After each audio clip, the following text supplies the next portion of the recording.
Hello fans and friends, welcome to another video. My name's Keir Smith and today I want to talk about 10 albums that are celebrating their 50th anniversary this year, 10 albums released in the year 1971.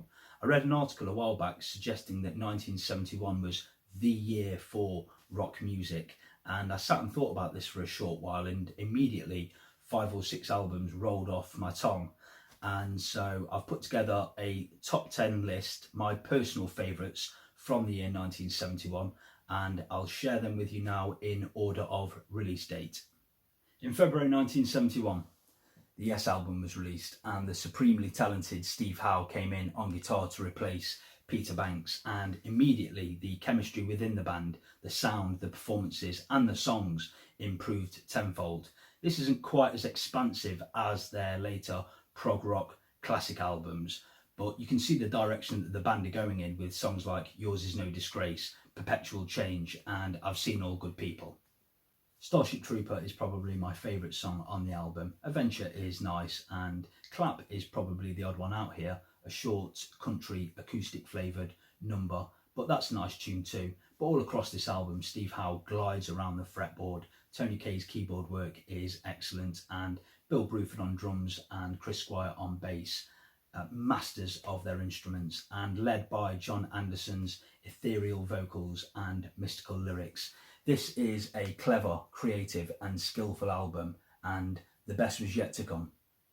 In April 1971, the Rolling Stones released Sticky Fingers. Sex, drugs and rock and roll, bursting with a newfound confidence and creativity. Jagger swaggers and delivers his best singing. These are some of Keith's best riffs, but the songwriting is absolutely first rate. Wild Horses, Brown Sugar, Can't You Hear Me Knocking, Bitch and the majestic Moonlight Mile, to name but 5 songs. Keith was apparently too wasted to even play on Moonlight Mile, but no matter, step forward Mick Taylor with his fluid guitar playing. The unsung duo of Bill Wyman and Charlie Watts on the rhythm section, perfect as always, and this is a perfect album for me. Sway, I Got the Blues, Sister Morphine, I think it's absolutely brilliant from start to finish. That's the Rolling Stones, Sticky Fingers. In May 1971, Paul and Linda McCartney released Ram, an album rich in all things McCartney. Great songs, lush arrangements, superb melodies that are undeniably catchy, and a wide range of vocals from the bluesy howl of Monkberry Moon Delight to the hushed tones of Ramon. Linda's backing vocals too, in all of their quirky glory, enhance these songs wonderfully. Songs like Dear Boy, Backseat of My Car and the 3-song suite of Uncle Albert, Admiral Halsey are complex and detailed compositions, but absolutely brilliant, and Paul rocks on Too Many People Eat at Home and Smile Away. Ram is a rock pop masterpiece and it continues to delight me some 25 years after hearing it for the first time. Less than a week later, in May 1971, Marvin Gaye released What's Going On, and towards the end of the 60s, Marvin Gaye said that he felt like a puppet to the Motown hit-making machine. He said, I had my own mind, but I wasn't using it. And this album was born out of his frustrations in many ways. He looked around and put his thoughts into this brave, artistic protest album, tackling strong subjects like the Vietnam War, poverty, drug abuse and other social issues. All set to a soulful gospel R&B groove. The title track is a classic. Better Still is What's Happening Brother, my personal favourite on the album, and Flying High in the Friendly Sky is great. Mercy Mercy Me is as beautiful as it is heartfelt, and the closing track, Inner City Blues, Make Me Wanna Holler, such a cool groove. James Jamerson is brilliant on bass throughout, and the production here is perfect, and Marvin Gaye, what a voice, and boy could he write too. And What's Going On was voted the #1 album, greatest album of all time in Rolling Stone magazine in 2020. In August 1971 came The Who, Who's Next, and Pete Townsend set about writing a multimedia rock opera called Lifehouse as the follow-up to the hugely successful Tommy album. And while that idea was later aborted, the sessions for the album yielded 8 of the 9 songs that would appear on Who's Next. In came modified keyboards and early synthesizers to give interesting counter melodies to their rock sound. especially on songs like Baba O'Reilly, Bargain and the awesome Won't Get Fooled Again. And the softer songs are great too. The three-part harmonies on Behind Blue Eyes are absolutely stunning. The Song Is Over is a great song, and the zippy, giddy, Going Mobile has always been a quiet favourite of mine. Pete Townsend, Roger Daltrey, Keith Moon and John Entwistle are all on top form, and they give some of their best performances on this classic rock album. In September 1971, John Lennon released the Imagine album, saying it's working class hero with sugar on it for conservatives like yourself, in one of his many rants to Paul McCartney in the early 70s. But I think the Imagine album is John's best album. The ballads here especially are absolutely stunning. The title track is a universal classic. Jealous Guy is achingly beautiful, as is Oh My Love, and the sheer vulnerability shown both lyrically and vocally on How makes it one of John's very best songs.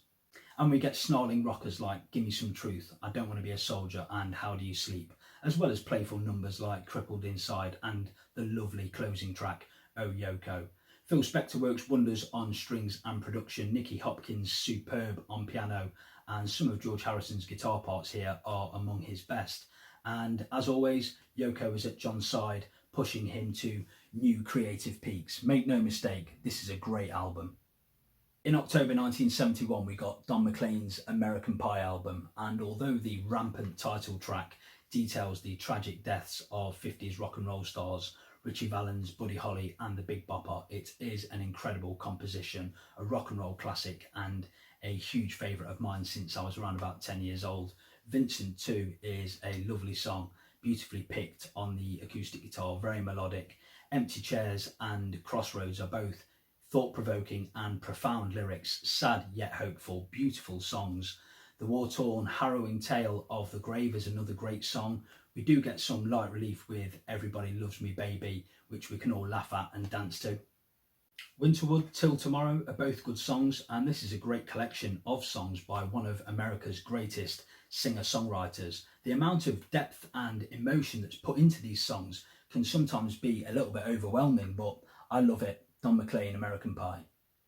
And then at the end of October 1971, we got Medal by Pink Floyd, and Pink Floyd were starting to find their feet here on this, which many consider to be their first classic album of the Roger Waters-led era. The album opens with One of These Days and that great bass work from Roger Waters and the superb slide guitar playing from Dave Gilmour. And then we get these folksy acoustic pastoral numbers like A Pillow of Winds and Fearless, both great songs. And Saint-Tropez is a nice, playful little ditty. But the real quality lies with Echoes, a song that takes up the whole of side 2 of the album, 23.5 minutes long, no less.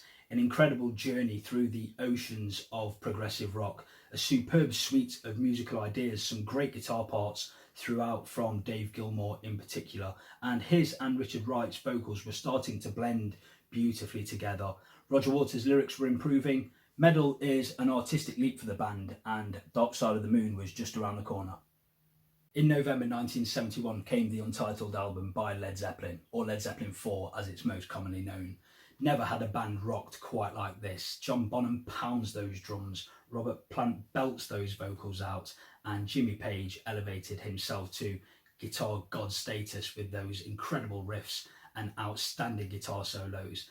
And the unsung hero of the band, John Paul Jones, was always on hand to offer intricate parts and great musical ideas. Stairway to Heaven is of course one of the greatest rock and roll songs ever, and all of the guitar parts on this album are both urgent and vital, but it's much more than just a rock and roll album. Whether it's the mandolin on Battle of Evermore or the Eastern flavoured synths on Four Sticks, the keyboard riff of Misty Mountain Hop, or the shrieking harmonica on the bluesy When the Levee Breaks, it's all very tastefully done, and quite rightly Led Zeppelin 4 is regarded as one of the greatest albums of all time. And last but not least, in December came David Bowie's Hunky Dory album, and it had been coming, but this always feels to me like the album when Bowie arrives. The songs are better crafted, often on piano here, great melodies, not least on Life on Mars and Oh You Pretty Things, but also on songs like Quicksand, which is an early Bowie favourite of mine, and also Kooks is a really good song, and the rocking Queen Bitch, which always feels to me like a precursor to the Ziggy Stardust album. And the Spiders are playing on this album, as does Rick Wakeman, creating that much loved early 70s Bowie sound. Bowie's vocals are excellent throughout this much loved set, and this was just the start, but what a start. So there you have it. They were my 10 favourite albums from the year 1971. I do want to make a few honourable mentions. The Beach Boys, Surf's Up, very good album. As is this, Joni Mitchell, Blue, love that. And maybe less so, but an album I really enjoy is The Doors, LA Woman. But let me know what you think. Please leave your comments below and tell me what you think the best albums of the year 1971 are. Please give the video the thumbs up if you enjoyed it. Please subscribe to the channel, there'll be loads more to come. Thanks as always for watching. See you next time.